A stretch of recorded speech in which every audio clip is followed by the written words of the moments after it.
Hello बच्चों, मैं हूं डॉक्टर अखिलेश पांडे। ये है आपका पसंदीदा चैनल साइंस वाला एकेडमी। आज बच्चों हम लोग एक नया टॉपिक शुरू करने जा रहे हैं जिसका नाम है नर्वस सिस्टम। बच्चों हमारी बॉडी बहुत सारी एक्टिविटीज करती है।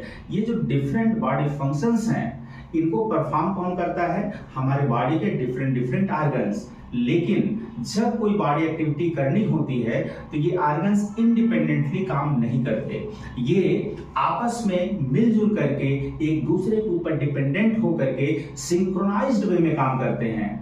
तब जाकर के हम कोई एक्टिविटी इतना प्रिसाइजली, इतना टाइमिंग के साथ और इतना एक्यूरेसी के साथ कर पाते हैं। और ये डिफरेंट ऑर्गन्स आपस में एक दूसरे के ऊपर किसी भी एक्टिविटी को परफॉर्म करने के लिए डिपेंडेंट भी होते हैं। जैसे आपने नोटिस किया होगा कि अगर हम अपने नोज को क्लोज करके और टेस्ट करना चाहें तो हम अच्छे से टेस्ट चीजों को नहीं कर पाएंगे। आप एक कॉमन एक्सपीरियंस आप लोगों का होगा कि जब हम लोग को कॉमन कोल्ड हुआ रहता है तो हमारा टेस्ट परसेप्शन प्रभावित हो जाता है। और दूसरा एग्जांपल ले सकते हैं कि जैसे जब हम एक्सरसाइज कर रहे होते हैं तो हमारी जो लिम्स की मस्कुलर एक्टिविटी परफॉर्म करने के लिए हमारा हार्ट भी उसमें सहयोग कर रहा होता है। वो क्या करता है, जो ग्लूकोज और ऑक्सीजन को सर्कुलेट करके जल्दी जल्दी वहां तक पहुंचाता है।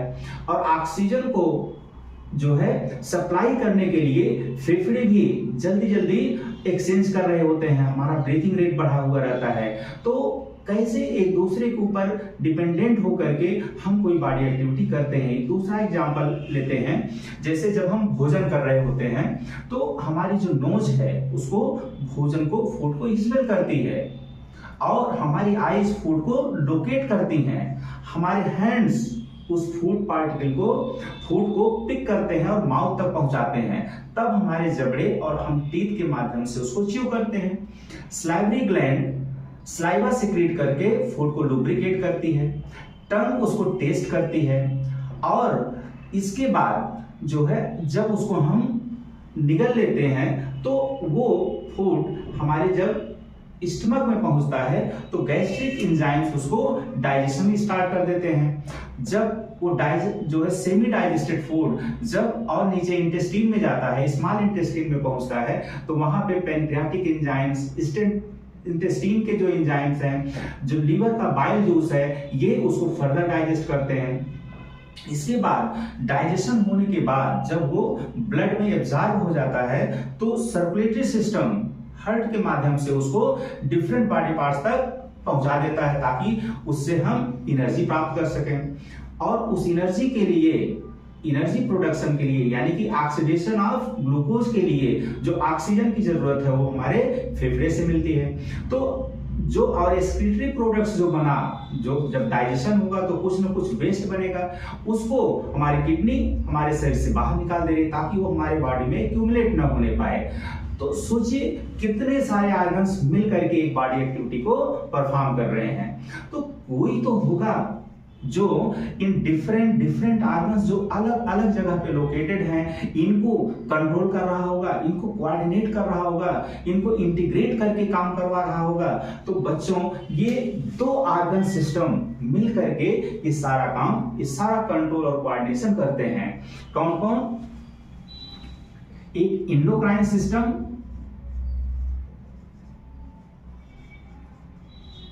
और दूसरा है नर्वस सिस्टम।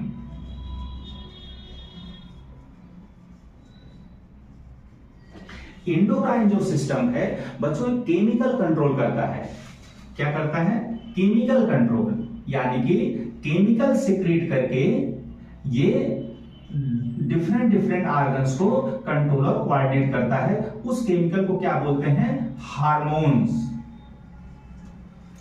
और जो नर्वस सिस्टम है वो इलेक्ट्रिकल इंपल्स के जरिए सेंसरी इंफॉर्मेशन जो हमारे एक्सटर्नल एनवायरनमेंट में या जो हमारे बॉडी के अंदर है वो सेंसरी इंफॉर्मेशन को सेंट्रल नर्वस सिस्टम तक पहुंचाता है। वहां पे डिसीजंस जो लिए जाते हैं वो मोटर इंफॉर्मेशन के रूप में मोटर नर्व के माध्यम से वो बॉडी के डिफरेंट पार्ट्स तक पहुंचाया जाता है और तब हम कोई एक्टिविटी करते हैं। इस तरीके से जो नर्वस सिस्टम है वो डिफरेंट बॉडी ऑर्गन्स को कंट्रोल और कोऑर्डिनेट करता है। तो आज सबसे पहले हम लोग डिटेल्स में स्टडी करेंगे कि नर्वस सिस्टम कैसे फंक्शन करता है, नर्वस सिस्टम में क्या क्या चीजें नर्वस सिस्टम में आती हैं। तो हम नर्वस सिस्टम को दो ब्रॉड कैटेगरी में बांट सकते हैं। एक सेंट्रल नर्वस सिस्टम और पेरिफेरल नर्वस सिस्टम।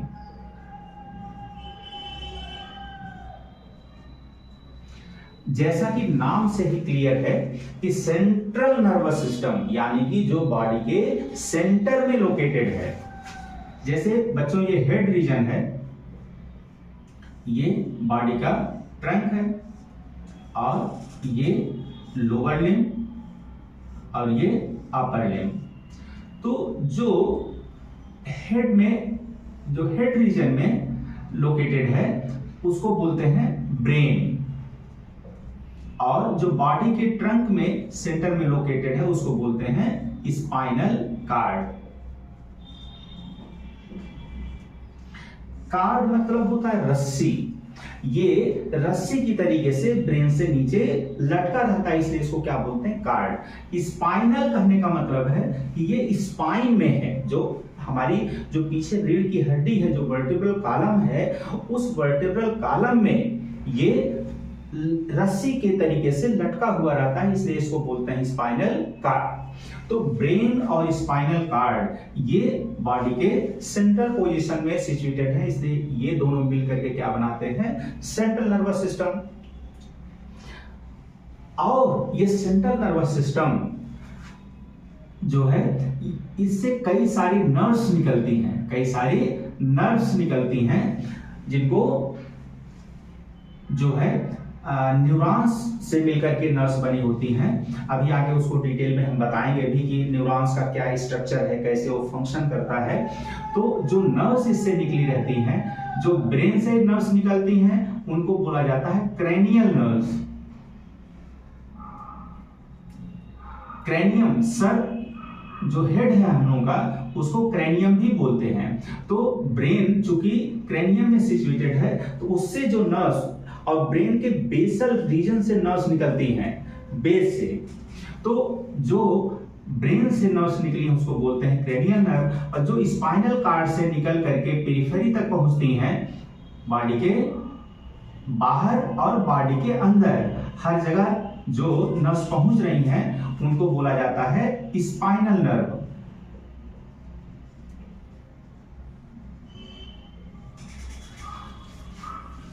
तो ये जितने भी नर्व्स हैं, ये सबको कलेक्टिवली क्या बोला जाता है, पेरिफेरल नर्वस सिस्टम। तो ये सेंटर से निकल करके पेरिफेरी तक फैली हुई है, इसीलिए इसका नाम क्या है, पेरिफेरल नर्वस सिस्टम। तो सेंट्रल नर्वस सिस्टम ये दो चीजों से मिलकर बना है, ब्रेन और स्पाइनल कार्ड। और जो पेरिफेरल नर्वस सिस्टम है, इसको फर्दर हम लोग डिवाइड कर सकते हैं, क्या, सोमेटिक नर्वस सिस्टम, सोमेटिक, और autonomic nervous system. Somatic nervous system ये फर्दर दो पार्ट में डिवाइडेड है। जो ब्रेन से नर्व्स निकली है उसको क्रेनियल नर्व्स, और जो स्पाइनल कार्ड से निकली है उनको स्पाइनल नर्व्स बोलते हैं। कुछ ब्रेन और स्पाइनल कार्ड से निकलने वाली जो नर्व्स हैं, ये तो सोमा मतलब बॉडी, जो एक्सटर्नल बॉडी सरफेस पे जो नर्व्स आ रही हैं, डिफरेंट बॉडी पार्ट्स को जो जा रही हैं, उनको वो सोमेटिक नर्वस सिस्टम बोलते हैं। जो बॉडी के अंदर, जो बॉडी हमारे बॉडी के इंटरनल जो ऑर्गन्स हैं, हमारे बॉडी के इंटरनल जो ऑर्गन है, किडनी है, लिवर है, हार्ट है, लंग्स है, इंटेस्टाइन है, ये जो इंटरनल ऑर्गन्स हैं, उनको जो है नर्व सप्लाई कर रही है ब्रेन और स्पाइनल कार्ड से निकल करके, वो सबको मिलाकर के क्या बोलते हैं, ऑटोनॉमिक नर्वस सिस्टम। इसको भी हम लोग फर्दर दो पार्ट में डिवाइड कर सकते हैं, क्या, सिंपैथेटिक ऑटोनॉमिक नर्वस सिस्टम और पैरासिम्पैथेटिक ऑटोनॉमिक नर्वस सिस्टम।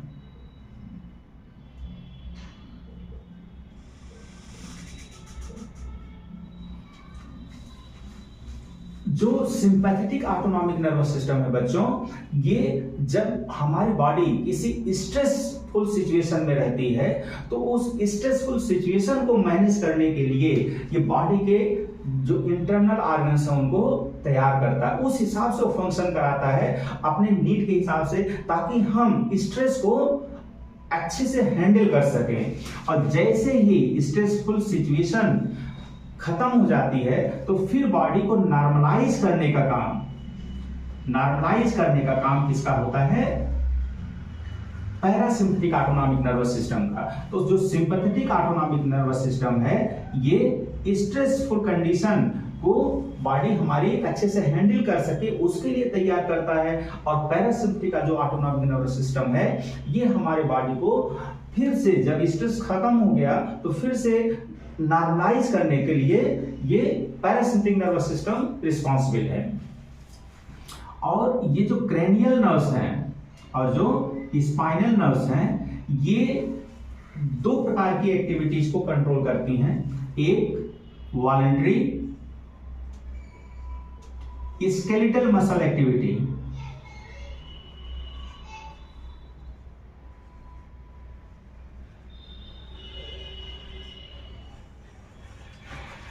और दूसरा रिफ्लेक्स एक्शंस।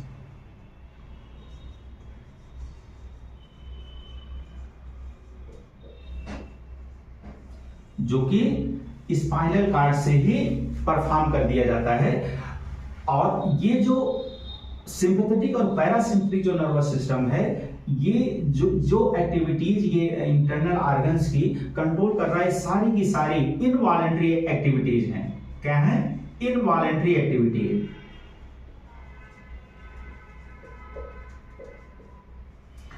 हमारी बॉडी जितनी भी एक्टिविटीज परफॉर्म करती है उसको हम दो कैटेगरी में बांट सकते हैं। All the activities perform by our body can be categorized into two category. क्या? वॉलंटरी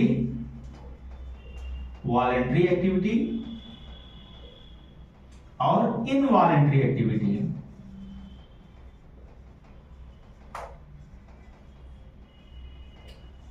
वॉलंटरी एक्टिविटी का मतलब कि जो हमारे कंट्रोल में है, हमारे हाथ में है कि हम हाथ को कितना ऊपर ले जाएं, कितना नीचे ले जाएं। तो लेकिन कुछ एक्टिविटीज ऐसी हैं जो हमारे कंट्रोल में, हमारी इच्छा के कंट्रोल में नहीं है, तो उसको इनवॉलंटरी एक्टिविटीज बोलते हैं। जैसे हम अपने डाइजेस्टिव सिस्टम को ये नहीं बोल सकते कि तुम डाइजेशन ना करो, हमारे किडनी को ये नहीं बोल सकते कि तुम अपना फंक्शन ना करो, हमारा हार्ट जो धड़क रहा है, हमारे फेफड़े जो लगातार काम कर रहे हैं, हमारा जो लीवर काम कर रहा है, इंटरनल ऑर्गन्स जो एक्टिविटी कर रहे हैं, या जो रिफ्लेक्स एक्टिविटी जो हमारे कंट्रोल में नहीं होती। तो ये दो प्रकार की एक्टिविटीज, एक तो रिफ्लेक्स एक्टिविटी और दूसरा इनवॉलंटरी ऑर्गन्स की एक्टिविटी। ये दोनों ही हमारे कंट्रोल में नहीं होती। वॉलंटरी एक्टिविटी जो हमारे मांसपेशियां जो एक्टिविटीज को परफॉर्म करती, केवल उसी को हम वॉलंटरी अपनी इच्छा से कंट्रोल कर सकते हैं।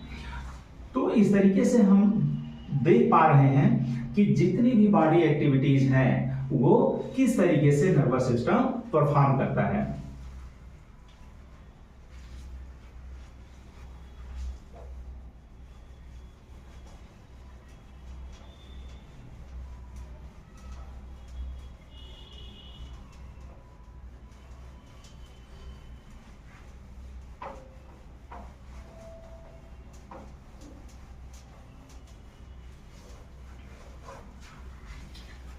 बच्चों, अब हम नर्वस सिस्टम को और अच्छे से समझते हैं और डिटेल से समझते हैं कि नर्वस सिस्टम हमारा एक्ट कैसे करता है।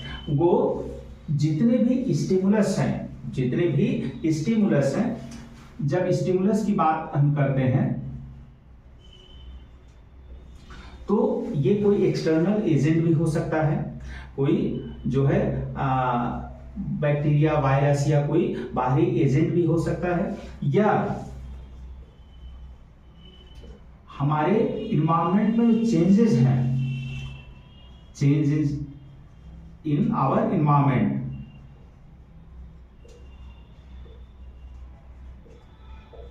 चाहे वो एक्सटर्नल इन्वायरमेंट हो और चाहे हमारे अंदर का, हमारे शरीर के अंदर।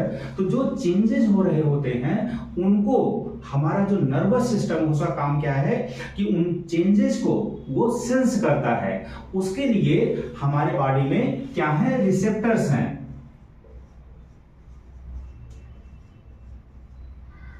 अब नर्वस सिस्टम की हम लोग फंक्शनिंग समझ रहे हैं कि कैसे नर्वस सिस्टम हमारा फंक्शन करता है।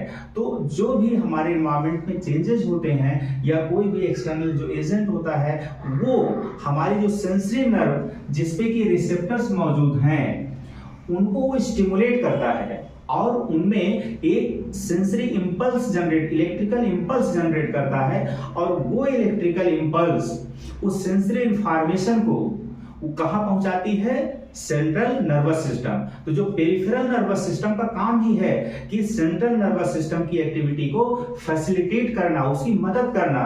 सेंट्रल नर्वस सिस्टम तो सेंटर में मौजूद है। सारी इंफॉर्मेशन चाहे वो बाहरी दुनिया में हो रहा हो चाहे हमारे बॉडी के अंदर हो रहा हो, उस इंफॉर्मेशन को सेंट्रल नर्वस सिस्टम तक पहुंचाने का काम हमारे किसका काम है, पेरिफेरल नर्वस सिस्टम का है। तो पेरिफेरल नर्वस सिस्टम किससे बना हुआ है, नर्व से। और नर्व्स किसकी बनी होती है, न्यूरॉन से। तो जो बेसिक स्ट्रक्चरल और फंक्शनल यूनिट है पूरे नर्वस सिस्टम की, वो क्या है, न्यूरॉन। अभी उसको डिटेल में समझेंगे, न्यूरॉन्स का स्ट्रक्चर और उसका जो है फंक्शन कैसे होता है। तो न्यूरॉन्स को ये पूछा जाता है कॉम्पिटिटिव एग्जाम में कि बेसिक स्ट्रक्चरल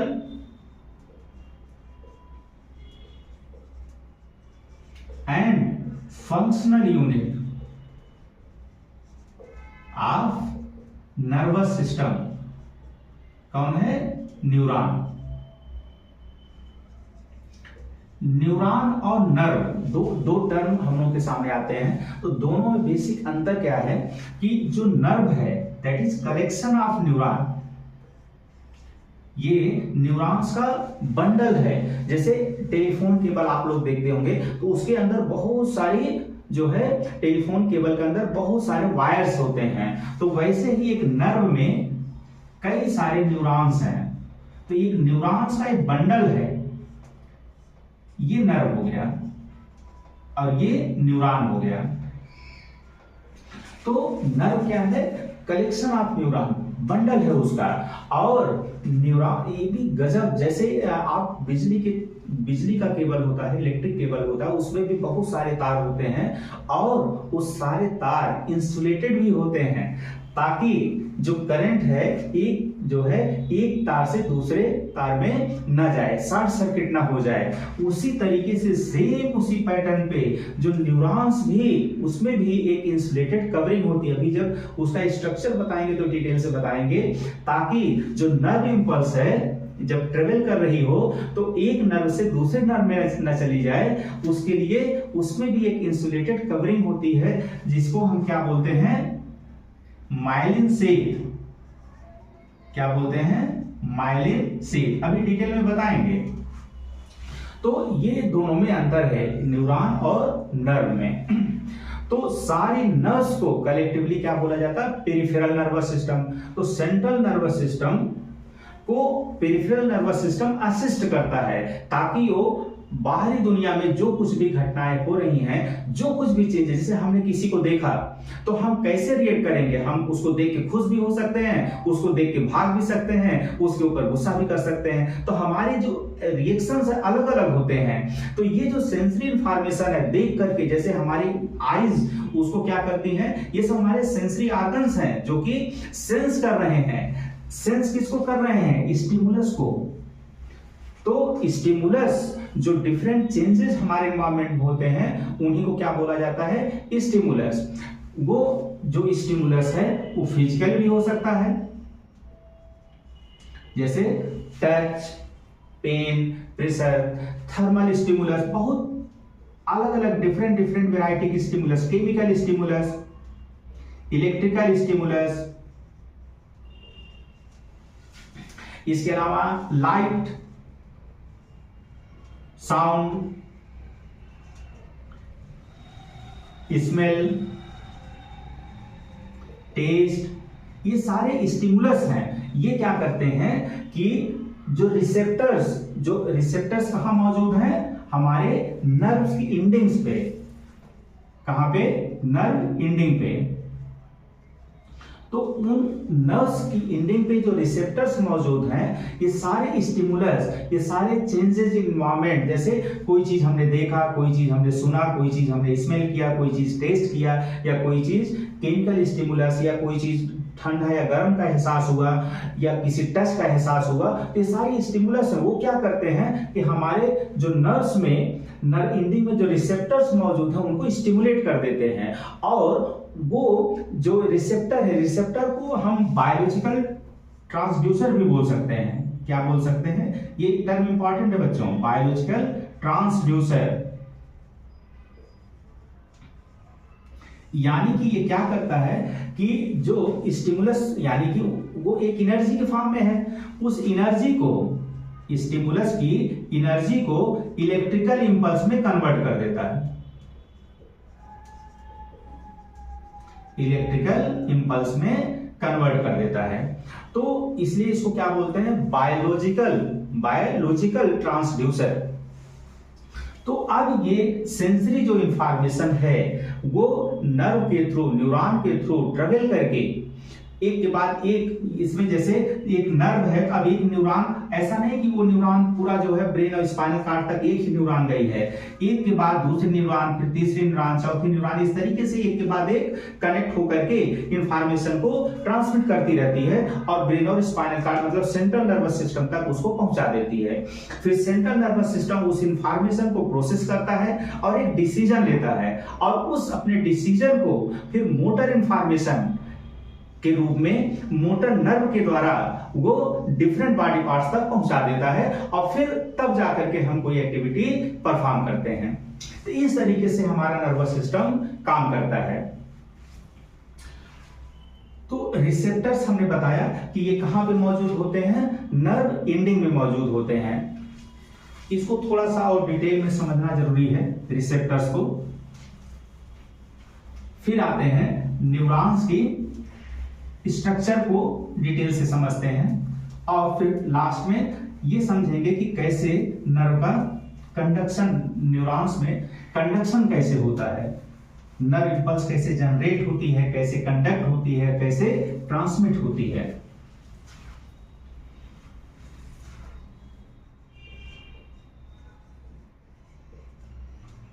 तो रिसेप्टर्स, जैसा कि मैंने बच्चों बताया कि इसको क्या बोल सकते हैं? Biological transducer.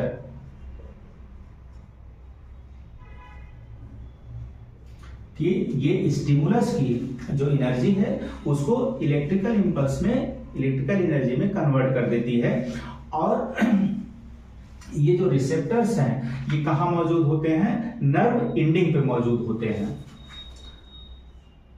और रिसेप्टर्स को हम जो है जो नर्व एंडिंग है, तीन प्रकार की नर्व एंडिंग्स होती है बच्चों। एक फ्री नर्व एंडिंग,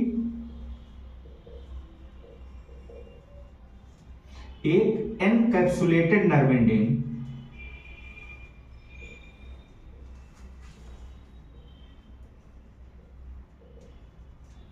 और तीसरा बच्चों जो स्पेशलाइज्ड रिसेप्टर सेल्स हैं।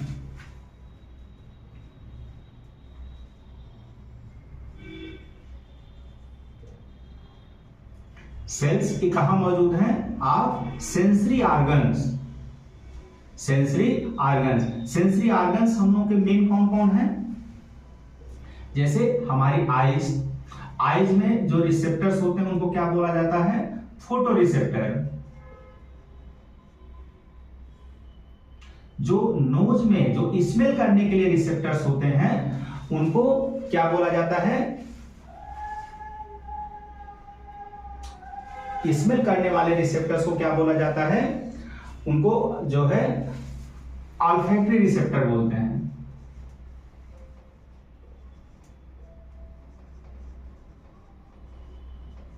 ऑल्फैक्शन मतलब होता है स्मेल करना, और टेस्ट रिसेप्टर जो हमारे टंग पे हैं, टेस्ट रिसेप्टर ऑफ टंग, उनको क्या बोला जाता है? Gustatory receptor.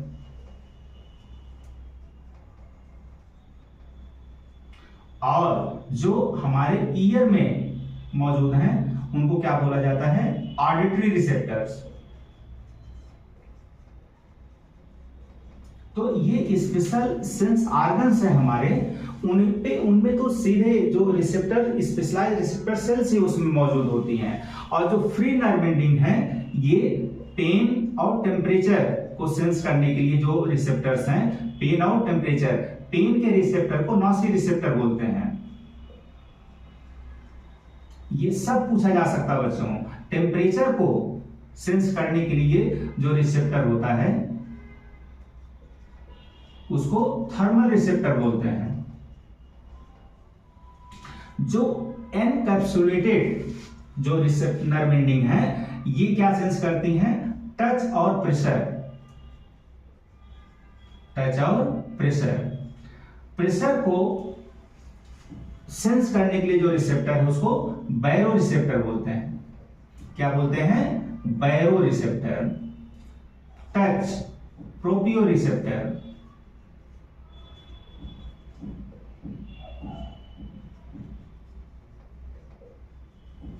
और भी बहुत सारे रिसेप्टर हैं जैसे ऑस्मो रिसेप्टर्स,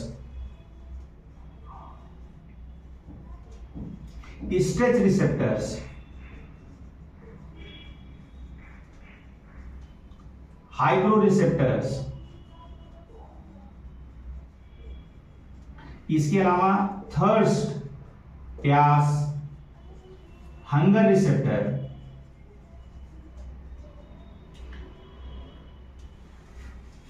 इसके अलावा जो टच के रिसेप्टर्स हमारे इंटरनल ऑर्गन, ये जो रिसेप्टर्स जो स्पेशली हमने अभी लिखा है ये कहां पे मौजूद होते हैं, इंटरनल ऑर्गन्स पे। स्नीजिंग रिसेप्टर्स, ये भी जो है जैसे कोई चीज टच कर जाता है हमारे विंड पाइप को तो तुरंत हम लोग कफिंग करने लगते हैं, तो टच रिसेप्टर्स हमारे इंटरनल ऑर्गन्स पर भी मौजूद हैं। स्ट्रेच रिसेप्टर्स जैसे हमने बताया, यूरिनरी ब्लैडर जब हम बता रहे थे उसमें बता रहे थे कि यूरिनरी ब्लैडर में जब यूरिन एक थ्रेशोल्ड अमाउंट तक कलेक्ट हो जाती है तो स्ट्रेच होती है, तो वहां के जो स्ट्रेच रिसेप्टर्स हैं उसको सेंस कर लेते हैं और उस सेंसरी इंफॉर्मेशन को सेंट्रल नर्वस सिस्टम तक पहुंचा देते हैं और फिर ब्लैडर कंट्रैक्शन स्टार्ट हो जाता है। सेम उसी वे में हमारे रेक्टम में भी स्ट्रेच रिसेप्टर्स होते हैं, वो भी जो है स्ट्रेस को सेंस करके क्या करते हैं, अर्ज फॉर डिफिकेशन स्टार्ट कर देते हैं।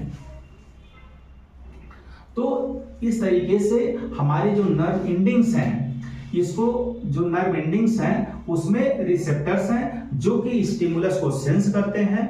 वो स्टिमुलस उस नर्व एंडिंग में क्या एक्शन पोटेंशियल जनरेट करता है, यानी कि इलेक्ट्रिकल इंपल्स जनरेट कर देता है, और वो इलेक्ट्रिकल इंपल्स ट्रेवल करके एक न्यूरॉन से दूसरे न्यूरॉन में, दूसरे से तीसरे में, और इस तरीके से फाइनली सेंट्रल नर्वस सिस्टम तक पहुंचती है। और सेंट्रल नर्वस सिस्टम क्या करता है, फिर डिसीजन एक लेता है, उसको प्रोसेस करके उस इंफॉर्मेशन को प्रोसेस करता है और एक डिसीजन लेता है, और जो एक्टिविटी परफॉर्म करनी होती है वो उस मोटर मैसेज को मोटर न्यूरॉन के थ्रू डिफरेंट बॉडी पार्ट्स को भेज देता है।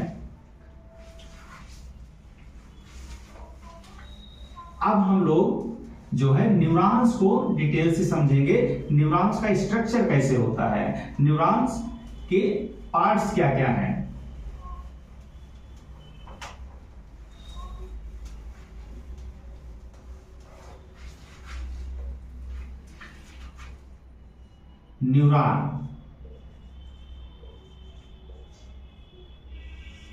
न्यूरॉन को मैंने बच्चों बताया कि न्यूरॉन क्या है, ये बेसिक स्ट्रक्चरल और फंक्शनल यूनिट है हमारे पूरे नर्वस सिस्टम की। तो जो न्यूरॉन, इसको नर्व सेल भी बोल सकते हैं हम। क्या बोल सकते हैं, नर्व सेल। तो एक न्यूरॉन का कंप्लीट स्ट्रक्चर, उसमें क्या क्या उसके पार्ट्स होते हैं उसको डिटेल से समझते हैं। तो सबसे पहले जो सेल बॉडी न्यूरॉन की है उसको क्या बोलते हैं, साइटॉन।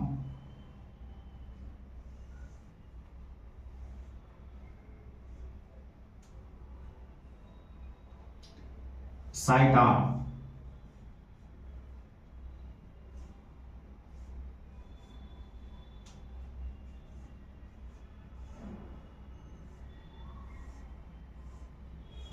ये सेल बॉडी है और सेल बॉडी का जो साइटोप्लाज्म है, जो सेल बॉडी का साइटोप्लाज्म है वो ग्रैनुलर होता है। क्या होता है? ग्रैनुलर साइटोप्लाज्म होता है।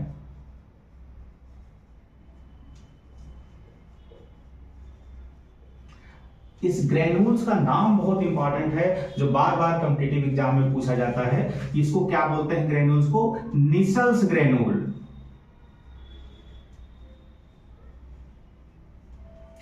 तो ये है बच्चों, इसका जो मेन बॉडी है इसको बोलते हैं साइटॉन, और इससे जो साइटोप्लाज्मिक प्रोजेक्शंस हैं जो बाहर निकले हुए हैं, इनको बोला जाता है डेंड्रॉन। और डेंड्रॉन फर्दर डिवाइड करके क्या बनाता है? डेंड्राइट्स।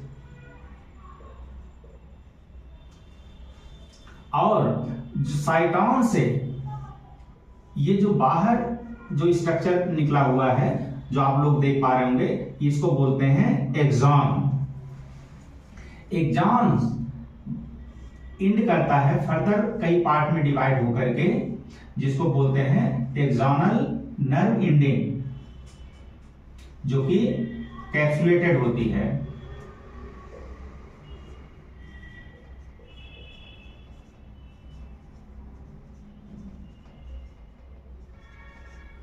एक्सॉनल नर्व इंडिंग, ये कैप्सुलेटेड।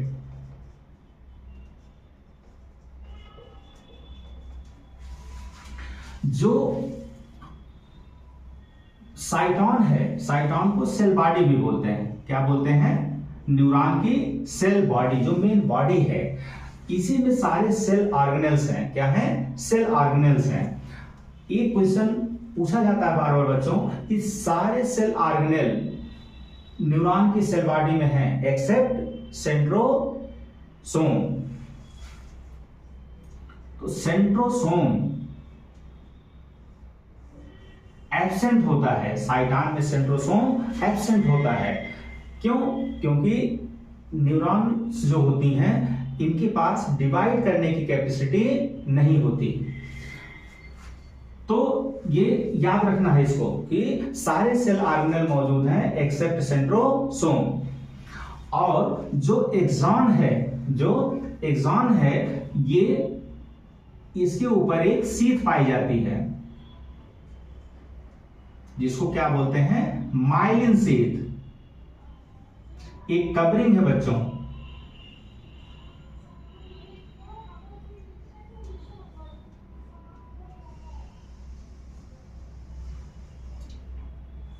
इसी को बोलते हैं माइलिन सीथ।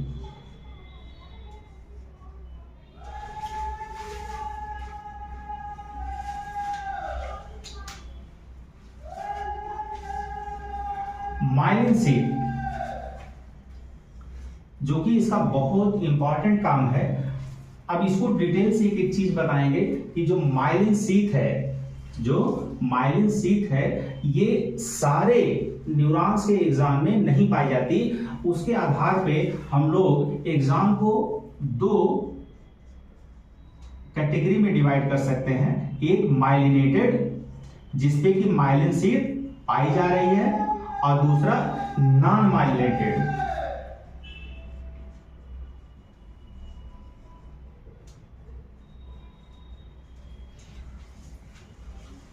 तो माइलिनेटेड जो न्यूरॉन्स हैं, जो माइलिनेटेड जो है एक्सॉन्स हैं, ये कहां पे पाए जाते हैं? ब्रेन,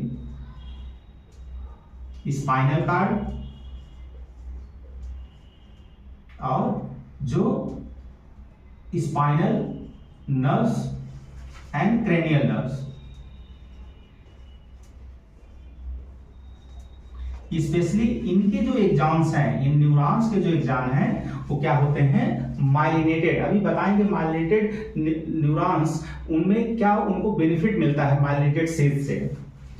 जो नॉन माइलिनेटेड न्यूरॉन्स हैं, ये बहुत इंपॉर्टेंट बच्चों, जो ऑटोनॉमिक नर्वस सिस्टम है, जो ऑटोनॉमिक नर्वस सिस्टम है, जो कि स्पेशली हमारे इंटरनल ऑर्गन्स को उनकी एक्टिविटी को कंट्रोल करता है। उनके जो न्यूरॉन्स हैं वो क्या है, नॉन माइलिनेटेड, उनमें माइलिन शीथ नहीं पाई जाती। और माइलिन शीथ बनाता कौन है, ये भी बहुत इंपॉर्टेंट है। माइलिन शीथ दो प्रकार की सेल्स बनाती हैं ब्रेन में, ओलिगोडेंड्राइट्स, ब्रेन में ओलिगोडेंड्राइट्स,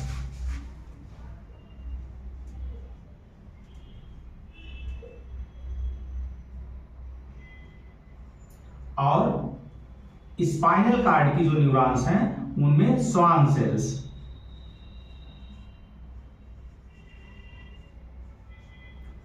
तो ब्रेन की जो न्यूरॉन्स हैं वहां पे जो माइलिन शीथ कौन प्रोड्यूस कर रहा है, ओलिगोडेंड्राइट्स।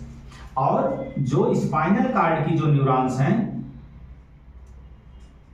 वहां पे माइलिन शीथ कौन जनरेट कर रहा है, स्वान सेल्स। तो ये दोनों ही माइलिन शीथ को प्रोड्यूस करती हैं, ब्रेन के अंदर ओलिगोडेंड्राइट्स और स्पाइनल कार्ड के अंदर स्वान सेल्स। और देख रहे होंगे इसमें जो है स्ट्रक्चर में कि माइलिन शीथ ये कॉन्टिन्यूअस नहीं है, ये जो कवरिंग है ये इंसुलेटेड कवरिंग है। क्या है, इंसुलेटेड कवरिंग।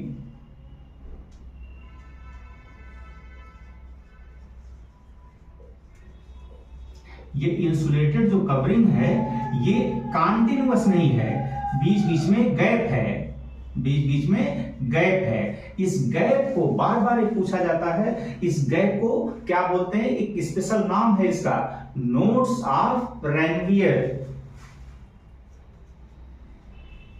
इसका क्या सिग्निफिकेंस है ये भी अभी हम बताने वाले हैं, नोड्स ऑफ रैनवियर।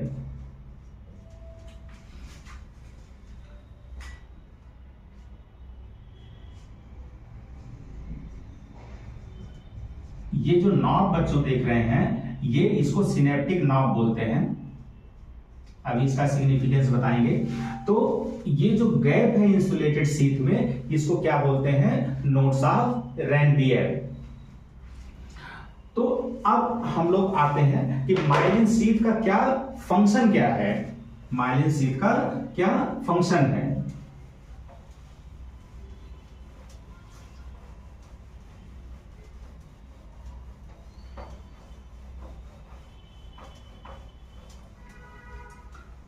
तो एक तो हमने देखा कि एक्सॉन के ऊपर एक इंसुलेटेड शीथ है जिसको क्या बोलते हैं, माइलिन शीथ। उसको प्रोड्यूस कौन कर रहा है, स्वान सेल्स या ओलिगोडेंड्राइट्स। ओलिगोडेंड्राइट्स कहां पे, ब्रेन के अंदर, और स्पाइनल कार्ड में, S for spinal cord, S for Schwann cell. इनका 3 मेन फंक्शन है। एक तो ये इंसुलेटेड कवरिंग है, प्रोटेक्शन करती है, protective insulated covering.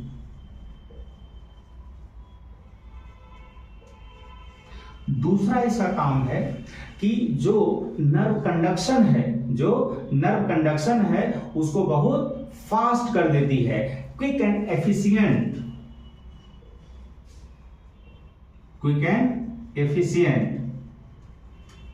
Nerve conduction.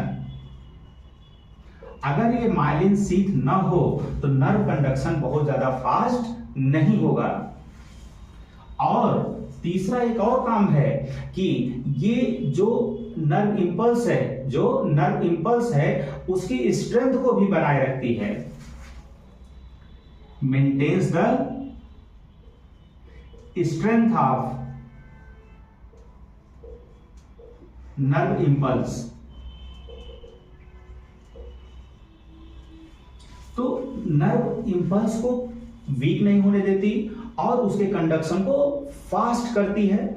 और तीसरा प्रोटेक्टिव इंसुलेटेड कवरिंग है। जैसा कि मैंने बताया कि अगर ये कवरिंग ना होती तो जैसे बिजली के तार हैं, अगर उनकी इंसुलेटेड कवरिंग हटा दिया शॉर्ट सर्किट हो जाएगा। वैसे ही यहां पर भी प्रॉब्लम होगी कि एक नर्व से जो सेंसरी इंफॉर्मेशन है दूसरे में जो है वो दूसरे में चली जाएगी और वो उनका जो है वो अपने अल्टीमेट जहां उनको पहुंचना वो पहुंच ही नहीं पाएगी और वीक भी हो जाएगी। तो ये इंसुलेटेड प्रोटेक्टिव कवरिंग है और ये नर्व कंडक्शन को भी फास्ट करती है और उसकी स्ट्रेंथ को मेंटेन भी रखती है। ये 3 इसके मेजर फंक्शन हैं। और कुछ ऐसी डिजीजेज हैं जिनको बोला जाता है डीमाइलिनेटिंग डिजीजेज। क्या बोला जाता है? Demyelinating diseases.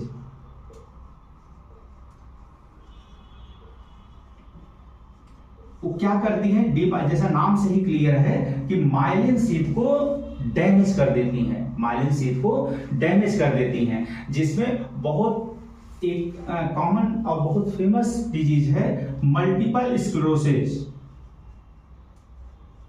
Multiple sclerosis. इसके अलावा एक और बहुत कॉमन जो है पूछा जाता है सवाल, जीबी सिंड्रोम।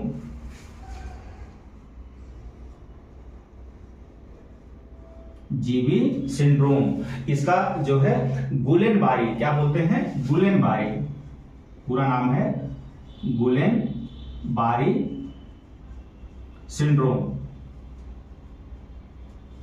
इसमें क्या होता है? असेंडिंग पैरालिसिस होती है कि जो है हम sudden weakness, sudden onset of weakness starting from lower limb, और वो धीरे धीरे धीरे धीरे ऊपर की तरफ वो वीकनेस जो है असेंड करती है, इसलिए इसको असेंडिंग पैरालिसिस भी बोलते हैं। क्या बोलते हैं? Ascending paralysis.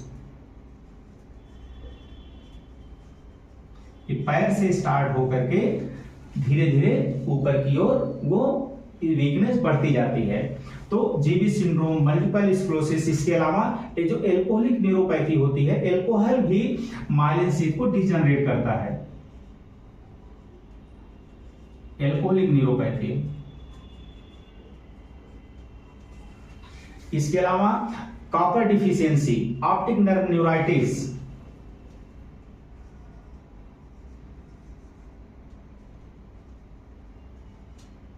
Optic neuritis. एक और बहुत ही कॉमन प्रॉब्लम है vitamin B12 deficiency. Vitamin B12 deficiency. जब विटामिन B12 की हमारे बॉडी में कमी हो जाती है तो भी ये माइलिन शीथ डिजनरेट होती है। ट्रांसवर्स माइलाइटिस,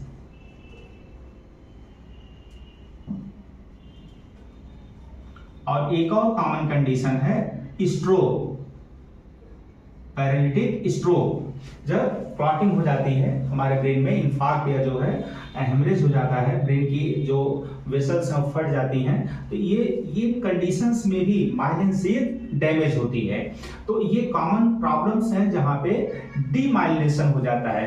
तो अब आपको अच्छे से समझ में आ गया होगा कि अगर माइलिन शीथ किसी भी वजह से, किसी भी बीमारी से या किसी भी वजह से डैमेज होती है तो प्रॉब्लम कहाँ आएगी कि कंडक्शन, जो नर्व का कंडक्शन है वो बहुत स्लो हो जाएगा या होगा ही नहीं। तो ये डीमाइलिनेशन क्या प्रभावित करता है? नर्व कंडक्शन को। नर्व कंडक्शन क्या हो जाएगा? स्लो हो जाएगा या स्टॉप हो जाएगा, और हम कोई बॉडी एक्टिविटी परफॉर्म नहीं कर पाएंगे। तो ये है डीमाइलिनेशन। अब हम लोग ये समझते हैं कि नर्व कंडक्शन कैसे होता है। नर्व में, न्यूरॉन्स में कंडक्शन कैसे होता है और कैसे जो इलेक्ट्रिकल इंपल्स कैसे जनरेट होती है और वो एक न्यूरॉन से दूसरे न्यूरॉन में कैसे ट्रांसमिट होती है। तो हेडिंग डालें, जनरेशन,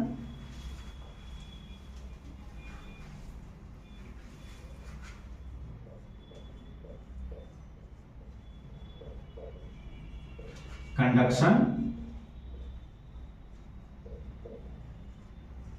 एंड ट्रांसमिशन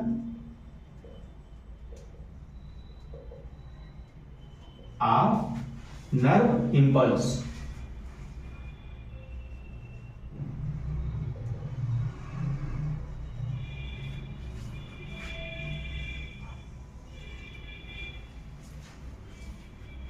जो बच्चों होता क्या है, इसको बहुत आराम से समझिएगा, बहुत ही इंपॉर्टेंट है, बहुत पूछा जाता है।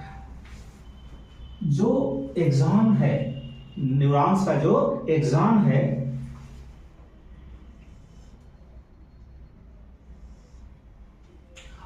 जब रेस्ट वाले कंडीशन में, मतलब रेस्टिंग कंडीशन में अगर कोई न्यूरॉन है, यानी कि कोई स्टिमुलस रिसेप्टर पे अभी नहीं पहुंचा है और रेस्टिंग फेज में, न्यूरॉन रेस्टिंग फेज में है, तो वो पोलराइज्ड होती है। क्या होती है? पोलराइज्ड होती है।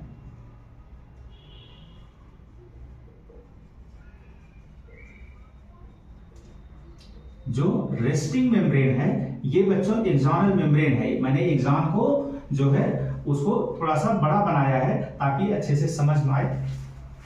ये एक्सॉनल मेम्ब्रेन है, ऊपर और नीचे क्या है? एक्सॉनल दोनों मेम्ब्रेन है। और इसके अंदर क्या है? एक्सोप्लाज्म है। इसको क्या बोलते हैं? एक्सोप्लाज्म। एग्जाम के अंदर का जो साइटोप्लाज्म, उसको क्या बोलते हैं? एक्सोप्लाज्म। तो रेस्टिंग मेम्ब्रेन क्या होती बच्चों? पोलराइज्ड होती है, यानी कि उसमें पोलरिटी होती है। ये मेम्ब्रेन के बाहर का इन्वायरमेंट है, यहां पर भी फ्लूइड होता है। तो बाहर जो रेस्टिंग मेम्ब्रेन होती है, उसके बाहर पॉजिटिव चार्ज डेवलप हो जाता है। कैसे होता है उसको भी अभी बताते हैं। और उसके अंदर निगेटिव चार्ज, उसके अंदर निगेटिव चार्ज। सेम उसी तरीके से नीचे की तरफ भी, कि जो एक्सॉनल मेम्ब्रेन है, अंदर निगेटिव और बाहर पॉजिटिव। तो ये रेस्टिंग फेज है, रेस्टिंग मेम्ब्रेन है, जो कि पोलराइज्ड है। कोई भी पोलराइज्ड मेम्ब्रेन वो क्या होती है? एक्साइटेबल होती है, यानी कि जब उस पर कोई भी स्टिमुलस, कोई भी अगर एनवायरमेंट में तनिक भी चेंज हुआ, तुरंत उसको एक्साइट कर देगा और नर्व इंपल्स जनरेट हो जाएगी, इलेक्ट्रिकल इंपल्स जनरेट हो जाएगी। तो रेस्टिंग मेम्ब्रेन पोलराइज्ड होती है, यानी कि एक्साइटेबल होती है। ये नेचुरली है बच्चों। ये कैसे होता है उसको समझना है। जो रेस्टिंग मेम्ब्रेन है, वो उसमें बहुत सारे डिफरेंट आयन चैनल्स होते हैं। क्या होते हैं? आयन चैनल्स होते हैं। स्पेशली सोडियम आयन के चैनल और पोटेशियम आयन के चैनल। तो ये चैनल्स होते हैं जिनके लिए वो क्या होता है? सेलेक्टिवली परमिएबल होता है। सेलेक्टिवली परमिएबल होता है। सेलेक्टिवली परमिएबल का मतलब हुआ कि सबके लिए समान उसकी परमिएबिलिटी नहीं है, उस सबके लिए समान परमिएबिलिटी नहीं है। कुछ के लिए ज्यादा है, कुछ के लिए कम है। तो रेस्टिंग फेज में क्या होता है? ये पोटेशियम के लिए इसकी परमिएबिलिटी ज्यादा होती है, पोटेशियम के लिए परमिएबिलिटी ज्यादा होती है। तो और potassium ion more permeable and for sodium ion ये परमिएबिलिटी इसकी बहुत कम होती है, लेस परमिएबल या इम्परमिएबल। इवन जो निगेटिवली चार्ज प्रोटीन्स होते हैं, निगेटिवली चार्ज प्रोटीन्स होते हैं, उनके लिए भी ये इम्परमिएबल होता है। तो इसकी परमिएबिलिटी सिलेक्टिव है, मतलब यानी कि पोटेशियम आयन के लिए, पॉजिटिव चार्ज के लिए ये ज्यादा परमिएबल होता है। तो उससे क्या हो जाएगा कि बाहर की तरफ सोडियम आयन क्या हो जाएगा? ये परमिएबल जो कि नहीं है, तो बाहर की तरफ एक्सॉन के बाहर जो फ्लूइड है उसमें सोडियम आयन ज्यादा इकट्ठा हो जाएंगे और पोटेशियम आयन कम रहेगा। और एक्सोप्लाज्म में, एक्सॉन के अंदर सोडियम आयन क्या होगा? कम रहेगा और पोटेशियम आयन ज्यादा रहेगा। और इस जो पोलराइज्ड स्टेट है रेस्टिंग मेम्ब्रेन की, इसको मेंटेन कौन करता है? ये भी बहुत इंपॉर्टेंट है, ये भी बार बार एग्जाम में पूछा जाता है कि इस पोलराइज्ड स्टेट को मेंटेन कौन करता है? Maintenance of polarised state of किसका? रेस्टिंग मेम्ब्रेन का। कौन करता है? Sodium potassium pump. Sodium potassium pump.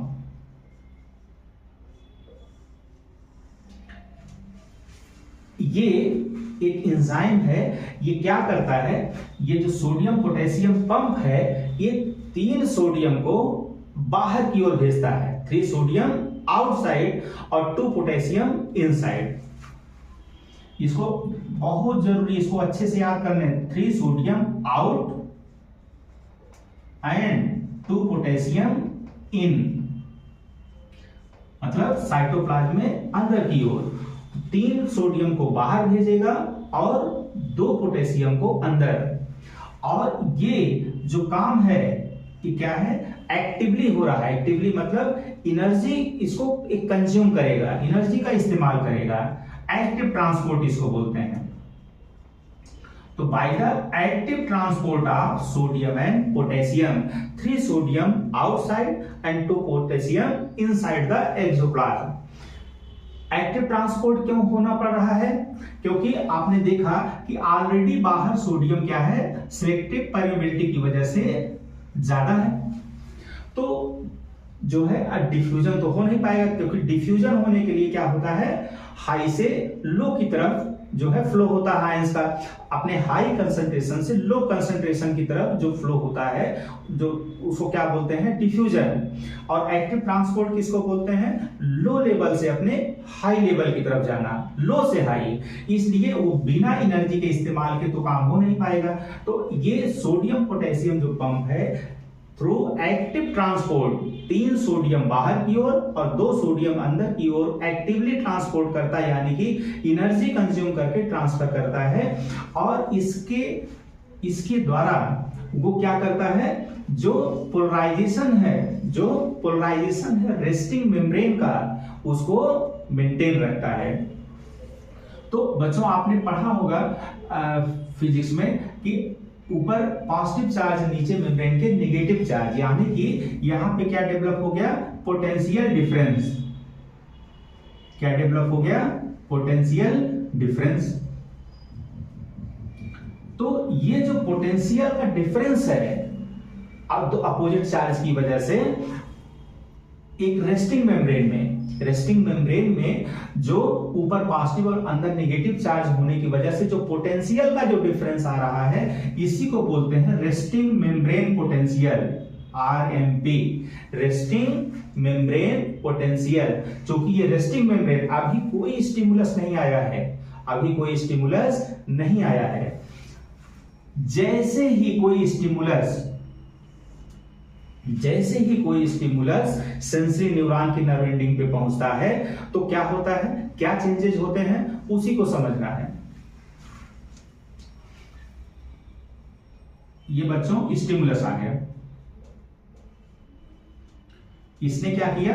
Neuron को जिस पार्ट पे वो स्टिमुलस रिसीव हुआ उसको एक्साइटेड कर दिया। तो सपोज करो बच्चों ये एक्साइटेड रीजन है, इसका क्या है? एक्साइटेड रीजन है। एक्साइटेड रीजन कौन सा रीजन हुआ? जहां पे स्टिमुलस रिसीव हुआ है। और ये तो रेस्टिंग रीजन है ही, ये रेस्टिंग रीजन है। तो जो एक्साइटेड रीजन है वहां पे जैसे ही स्टिमुलस पहुंचता है, स्टिमुलस इंड्यूस्ड सोडियम परमिबिलिटी बढ़ जाती है। इसको क्या बोलेंगे? Stimulus induced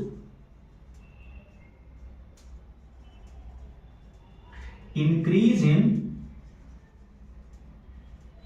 sodium ion permeability.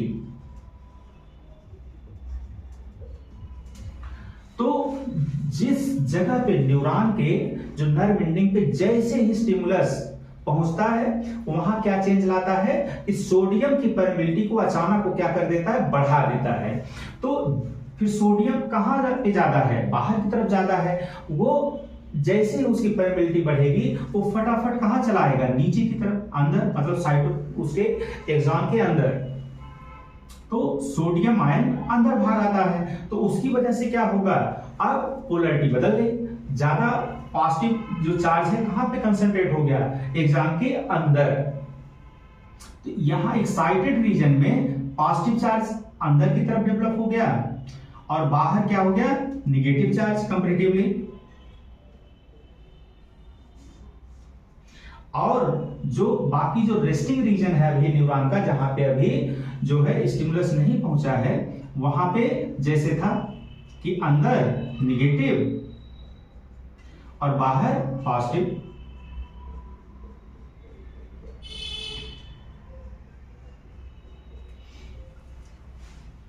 तो अब जो यहां पे जहां पे एक्साइटेड रीजन है, यहां पे ये स्टिमुलस एक्ट कर रहा है।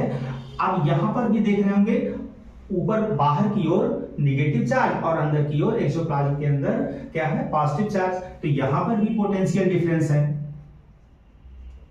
तो ये जो पोटेंशियल डिफरेंस जनरेट हुआ है इसको बोलते हैं एक्शन पोटेंशियल।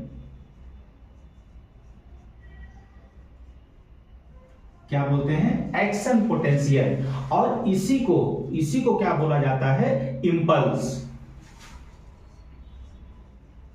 इसी को इंपल्स बोला जाए, चाहे उसको आप एक्शन पोटेंशियल बोलिए चाहे उसको इंपल्स बोलिए। अब आपने पढ़ा होगा कि पॉजिटिव चार्ज का फ्लो नेगेटिव चार्ज की तरफ, पॉजिटिव चार्ज का जो फ्लो का जो डायरेक्शन होता है पॉजिटिव, ये जो है पॉजिटिव चार्ज नेगेटिव की तरफ फ्लो करेगा। तो जो अपना एडजेसेंट पार्ट है, जो रेस्टिंग मेम्ब्रेन का जो रेस्टिंग रीजन है, जो एक्साइटेड रीजन के जस्ट बगल वाला जो न्यूरॉन का रेस्टिंग रीजन का पार्ट है, वहां पे पॉजिटिव चार्ज का फ्लो होगा। और ये इसको क्या बोलते हैं, इलेक्ट्रिक करंट। क्या बोलते हैं, इलेक्ट्रिक करंट।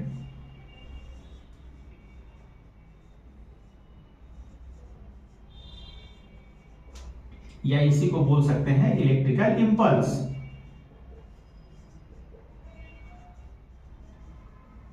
Electrical impulse. तो अंदर एक्सोप्लाज्म के अंदर आप देख रहे होंगे कि फ्लो ऑफ करंट का डायरेक्शन क्या है, फॉरवर्ड डायरेक्शन, मतलब एक्साइटेड रीजन से रेस्टिंग रीजन की तरफ। और एक्सॉन के बाहर क्या है, अपोजिट डायरेक्शन में। इस तरीके से जो सर्किट एक कंप्लीट हो गई। तो ये जो है स्टिमुलस जब पहुंचता है कहां पे, नर्व एंडिंग पे। जब नर्व एंडिंग पे स्टिमुलस पहुंचता है, डेंड्राइटिक नर्व एंडिंग पे, वहां पे इस तरीके से चेंजेस होते हैं कि stimulus induced increase in sodium permeability की वजह से एक्शन पोटेंशियल जनरेट होता है और एक इलेक्ट्रिकल इंपल्स जो है क्रिएट होती है, जो फिर आगे बढ़ती है। आगे कैसे बढ़ती है उसको भी समझना है।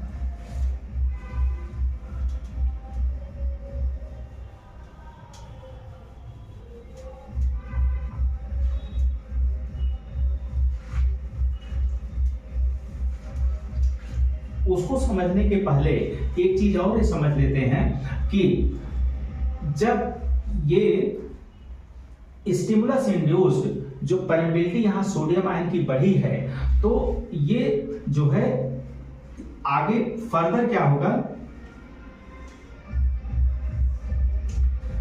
कि ये पॉजिटिव चार्ज और आगे बढ़ा। ठीक है, पॉजिटिव चार्ज और आगे बढ़ा, मतलब उसने क्या किया कि जो एक्साइटेड रीजन है, जो रेस्टिंग रीजन को वो फर्दर एक्साइट कर देगा, रेस्टिंग रीजन को फर्दर एक्साइट कर देगा। यानी कि जो इस समय एक्साइटेड रीजन ये है, ये फर्दर आगे बढ़ गया, वो अगले के लिए स्टिमुलस का काम करेगा। हम ये कह सकते हैं कि ये जो एक्साइटेड रीजन है अब ये स्टिमुलस का काम करेगा। किसका काम करेगा, स्टिमुलस का काम करेगा। आगे जो रेस्टिंग रीजन है उसके लिए स्टिमुलस का काम करेगा। यानी कि ये यहां पर सेम काम कि सोडियम आयन की परमिबिलिटी को बढ़ा देगा, यानी कि क्या कर रहा है, अंदर की तरफ पॉजिटिव चार्ज और बाहर निगेटिव। और इधर जो रेस्टिंग मेम्ब्रेन, ये तो रेस्टिंग मेम्ब्रेन है ही, यहां पे रेस्टिंग मेम्ब्रेन क्या है, बाहर पॉजिटिव और अंदर निगेटिव।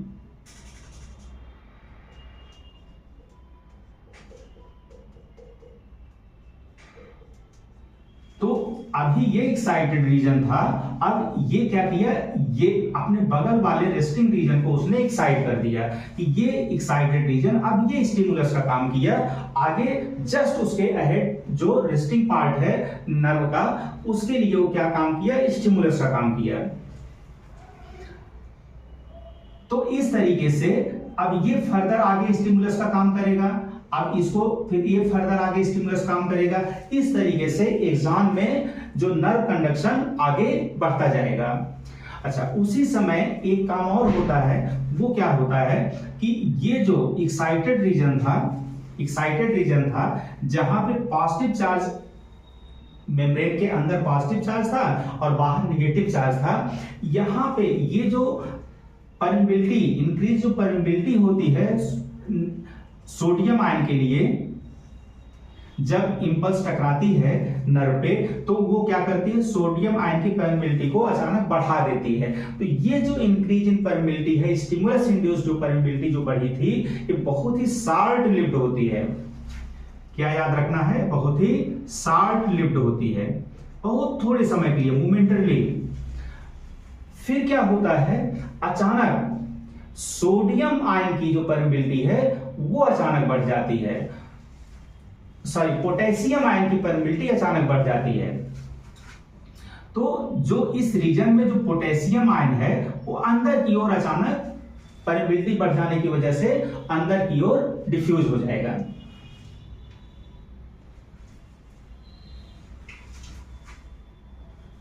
सॉरी उल्टा बोल गए, पोटेशियम आयन की परमिबिलिटी अचानक बढ़ जाती है, तो पोटेशियम आयन जो है अंदर से बाहर की तरफ भाग जाएगा। तो इसकी vajah से क्या होगा कि बाहर फिर पॉजिटिव चार्ज एक्यूमुलेट हो जाएगा। तो जो पार्ट पहले स्टिमुलस को रिसीव किया था और एक्साइटेड रीजन था, उसने स्टिमुलस का काम किया और अपने जस्ट आगे वाले पार्ट को स्टिमुलेट कर दिया और वहां पे एक्शन पोटेंशियल जनरेट कर दिया, यानी कि अंदर पॉजिटिव चार्ज और बाहर निगेटिव चार्ज। और उसके पहले जो एक्साइटेड पार्ट था वहां पे पोटेशियम आयन की परमिबिलिटी बढ़ गई और पोटेशियम आयन डिफ्यूज करके बाहर भाग गया, तो उसने फिर पॉजिटिव जो चार्ज का कलेक्शन बाहर फिर बढ़ा दिया, यानी कि ये पार्ट फिर से पोलराइज हो गया, ये पार्ट फिर से पोलराइज हो गया। इसी को क्या बोलते हैं, रीपोलराइजेशन। रीपोलराइजेशन, पुनः पोलराइज हो गया। पुनः पोलराइज होने से फायदा क्या होगा कि मैंने बोला कि जो पोलराइज्ड मेम्ब्रेन होती है वही एक्साइटेबल होती है, यानी कि ये फिर एक्साइटेबल हो गया, ये दोबारा फिर किसी स्टिमुलस से स्टिमुलेट ये नर्व हो सकती है।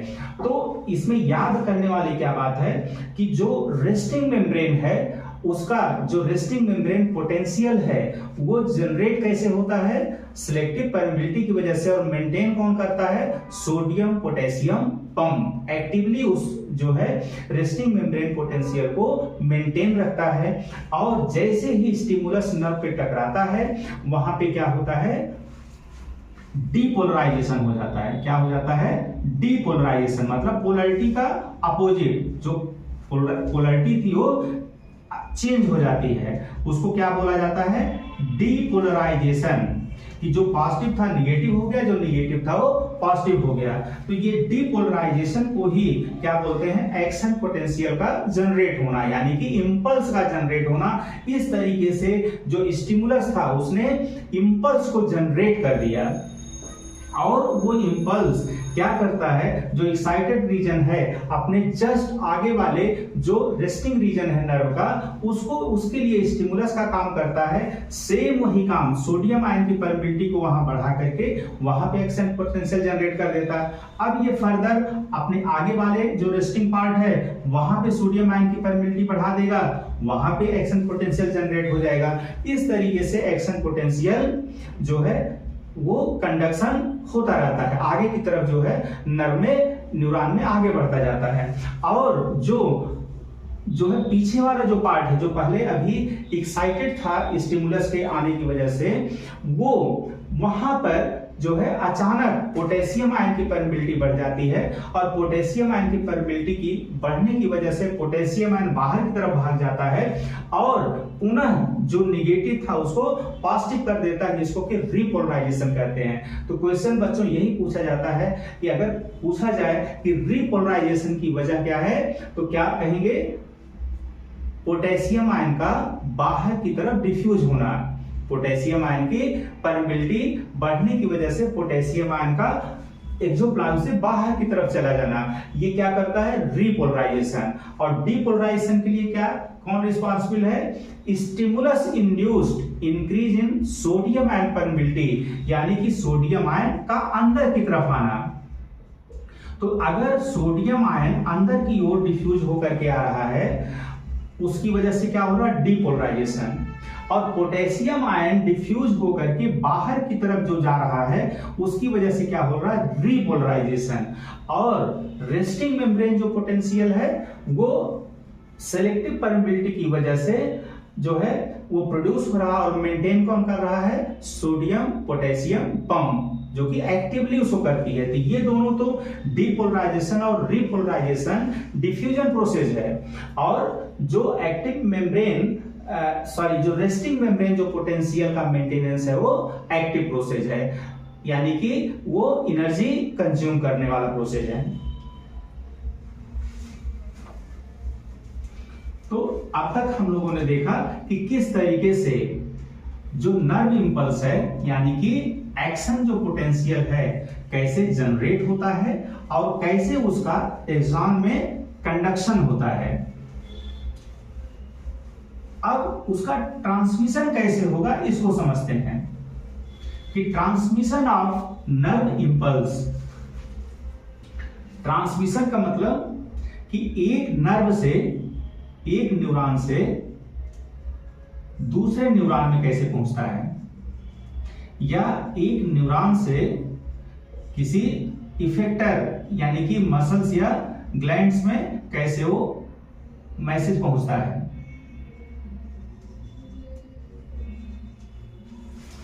तो जो मैसेज है, चाहे सेंसरी मैसेज हो चाहे मोटर मैसेज हो, वो कंडक्शन के बाद उसका ट्रांसमिशन कैसे, वो एक न्यूरॉन से दूसरे न्यूरॉन में, दूसरे से तीसरे में वो कैसे ट्रांसफर होता है, उसको समझना है। तो यहां पर बच्चों, यहां ये जो ट्रांसमिशन है नर्व इंपल्स का, वो किसके द्वारा होता है, साइनैप्स के द्वारा। कैसे होता है, साइनैप्स।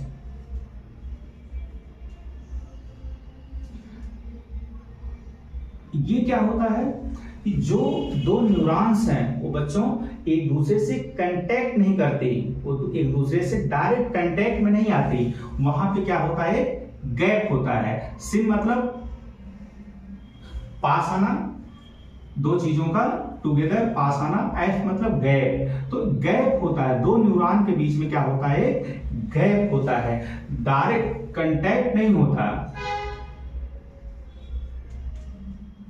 डायरेक्ट कांटेक्ट नहीं होता, तो एक गैप होता है।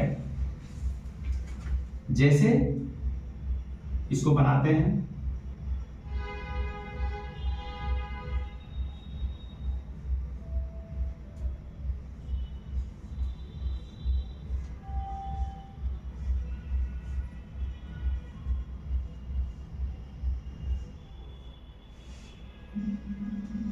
ये बच्चों साइटान है, इसका न्यूक्लियस है, ये इसका जो है निसल्स ग्रेन्यूल है, और ये डेंड्रॉन और डेंड्राइट्स। और ये एक्सॉन है, ये इसकी माइलिन शीथ है। और जो माइलिन शीथ जो है ये रेगुलर नहीं है, बीच बीच में गैप है, जिसको क्या बोला जाता है, नोड्स ऑफ रेनवियर। इसको क्या बोला जाता है, निसल्स ग्रेनुल साइटोप्लाज्म है। और ये क्या है, माइलिन शीथ। माइलिन शीथ कौन बनाता है, स्पाइनल कार्ड में स्वान सेल्स और ब्रेन के अंदर ओलिगोडेंड्राइट्स, ये स्वान सेल्स हैं। सपोज करो ये जो है स्पाइनल कार्ड की न्यूरॉन है, ये क्या है, स्वान सेल्स है। और ये नोड्स ऑफ जो रेनवियर है, इसका क्या काम बच्चों, ये जो नोड्स हैं इसमें सोडियम आयन काफी मात्रा में पाया जाता है और ये रिचार्ज करता है। ये जब नर्व कंडक्शन हो रहा होता है और जो नर्व कंडक्शन है ये इस नोड्स की वजह से कैसा होता है, जंप करता है। जो कंडक्शन है इसको क्या बोलते हैं, साल्टेटरी कंडक्शन। ये भी बहुत पूछा जाता है, साल्टेटरी कंडक्शन, कि जो नर्व का कंडक्शन है, नर्व इंपल्स का जो कंडक्शन है वो कंटिन्यूअस नहीं होता है, जंप कर करके होता है। इसी वजह से तो माइलिन शीथ जब रहती है, माइलिनेटेड जब एक्सॉन होता है, तो वहां पे नर्व कंडक्शन क्या होता है, बहुत फास्ट होता है। तो ये फास्टनेस की वजह क्या है, फास्टनेस की वजह क्या है, फास्ट नर्व कंडक्शन। कैसे, जंप कर करके, साल्टेटरी कंडक्शन मतलब जंप कर करके, फास्ट नर्व कंडक्शन। तो इस तरीके से माइलिन शीथ क्या करती है, फास्ट नर्व कंडक्शन कराती है। उसमें जो नोड्स का काम क्या है, वहां पे सोडियम आयंस बहुत ज्यादा मात्रा में पाए जाते हैं। वो क्या करते हैं कि रिचार्ज कर देते हैं न्यूरॉन को, एक्सॉन को रिचार्ज कर देते हैं। रेनवियर इसको याद रख सकते हैं, रिचार्ज, और नोड से याद कर सकते हैं सोडियम आयन। अब यहां पर एक न्यूरॉन हो गई कि ये डेंड्राइट्स हैं। डेंड्राइट्स की जो नर्व एंडिंग है बच्चों, हमने बताया कि यही नर्व एंडिंग में क्या है, रिसेप्टर्स हैं। ये स्टिमुलस को क्या किए, रिसीव किए, और यहां से नर्व इंपल्स को यहां एक्शन पोटेंशियल जनरेट हुआ। वो एक्शन पोटेंशियल फिर आगे वाले पार्ट को, रेस्टिंग पार्ट को वहां पे एक्शन पोटेंशियल जनरेट कर देगा, और फिर वो अपने आगे वाले पार्ट को, फिर वो अपने फर्दर आगे वाले पार्ट को। इस तरीके से जो डेंड्राइट से वो नर्व इंपल्स कहां पहुंच जाएगी, साइटान में, साइटान से फिर एक्सॉन में। यहां पे बहुत फास्ट कंडक्शन होता है और अल्टीमेटली ये जो एक्सोनल नर्व एंडिंग है यहां तक इंपल्स आ गई। एक्सोनल नर्व एंडिंग, इसको सिनेप्टिक नॉब बोलते हैं। ये नॉब, ये जो है ये जो स्वेलिंग वाला पोर्शन है, ये क्या है, सिनेप्टिक नॉब है। अब इसके आगे फर्दर न्यूरॉन होगी, ये सेल बॉडी हो गई, उसका न्यूक्लियस हो गया, ये एक्सॉन हो गया, और ये एक्सोनल नर्व एंडिंग हो गई, और इसके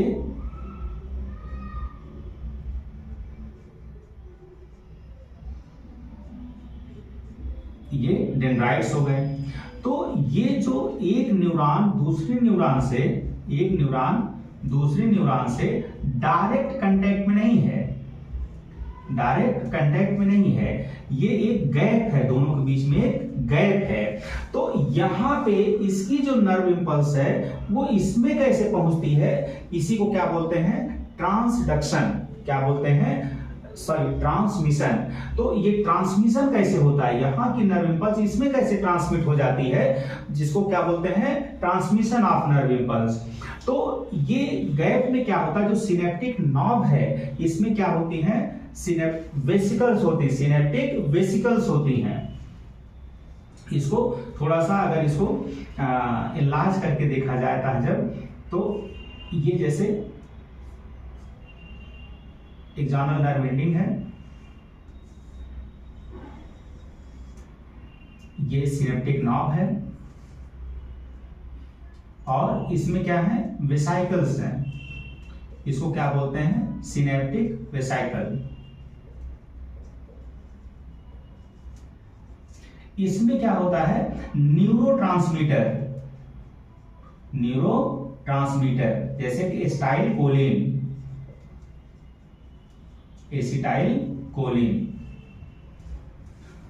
तो जैसे ही नर्व इंपल्स जो है ये एग्जाम के थ्रू यहां तक पहुंचती है तो इसके अंदर जो सिनेप्टिक वेसिकल्स हैं जिसके अंदर न्यूरोट्रांसमीटर भरा हुआ है उसको ये जो है एंड की तरफ, ये जो सिनेप्टिक मेम्ब्रेन है यहां पे भेजती हैं इसको, और ये सिनेप्टिक जो वेसिकल्स हैं इसके साथ ये फ्यूज हो जाती हैं।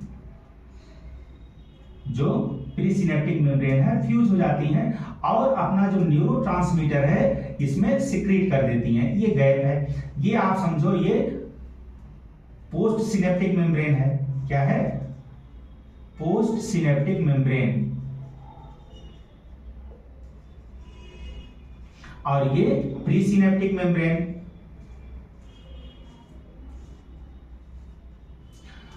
तो जैसे ही यहां तक नर्व इंपल्स आई, कंडक्ट हो करके नर्व इंपल्स आई, इसने क्या किया, सिनेप्टिक वेसिकल्स को मेम्ब्रेन के एंड तक भेज दिया। प्रीसिनेप्टिक मेम्ब्रेन से ये जो सिनेप्टिक वेसिकल्स हैं फ्यूज होकर के अपने न्यूरोट्रांसमीटर को यहां पे सेंड कर देती हैं। और यहां पर जो पोस्ट सिनेप्टिक मेम्ब्रेन है यहां पर इस न्यूरोट्रांसमीटर के रिसेप्टर्स मौजूद होते हैं। क्या होते हैं, रिसेप्टर्स मौजूद होते हैं।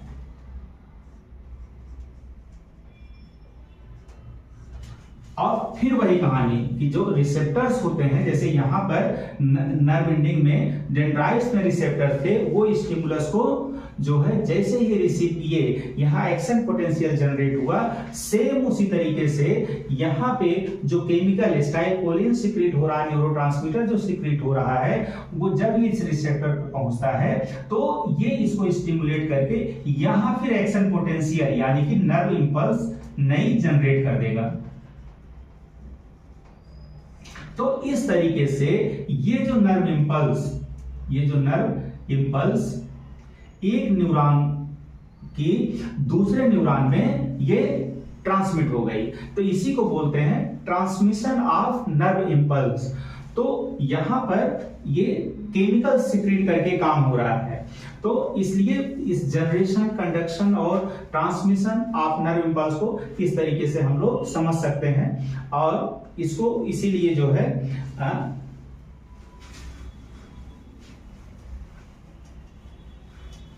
इलेक्ट्रोकेमिकल प्रोसेस बोला जाता है। क्या बोला जाता है, इलेक्ट्रोकेमिकल।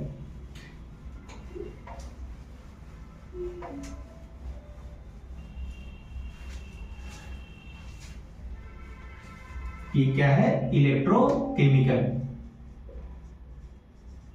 ये इलेक्ट्रोकेमिकल इवेंट है पूरा। और यहीं पे एक चीज और बताना चाहते हैं कि ये जो स्टिमुलस होता है, हर स्टिमुलस से एक्शन पोटेंशियल जनरेट नहीं होता।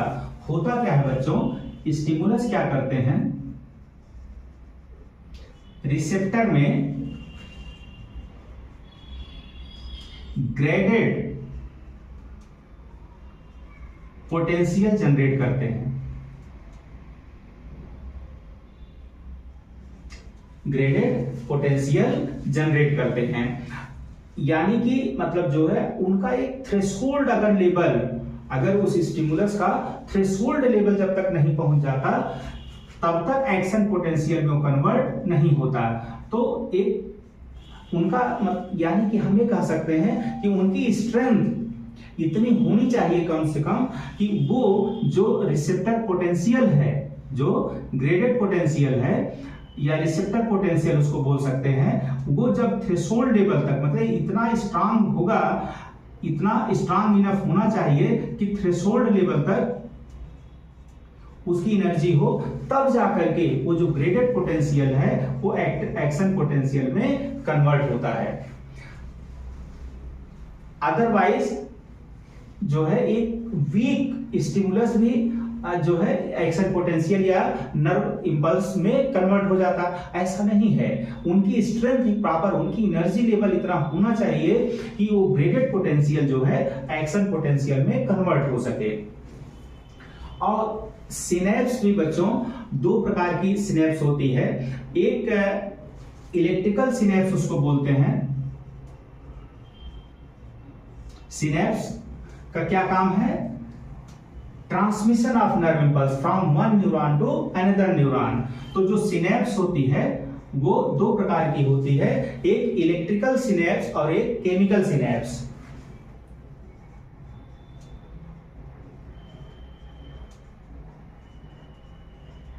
और एक केमिकल सिनेप्स।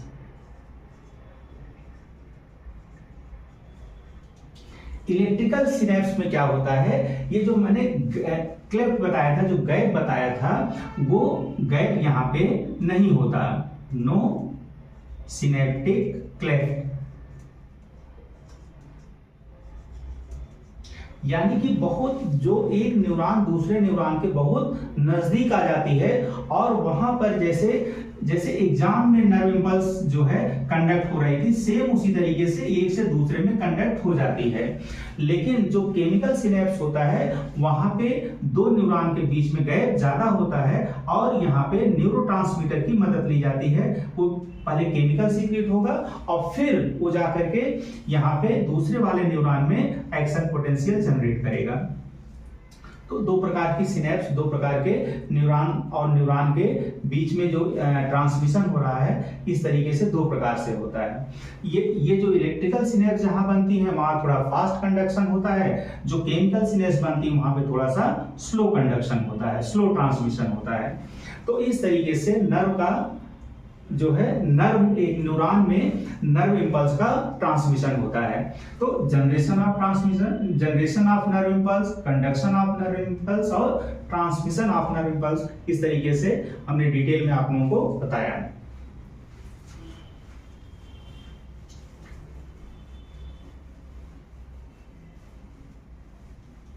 अब अगले लेक्चर में बच्चों हम ब्रेन और स्पाइनल कार्ड को डिटेल से बताएंगे।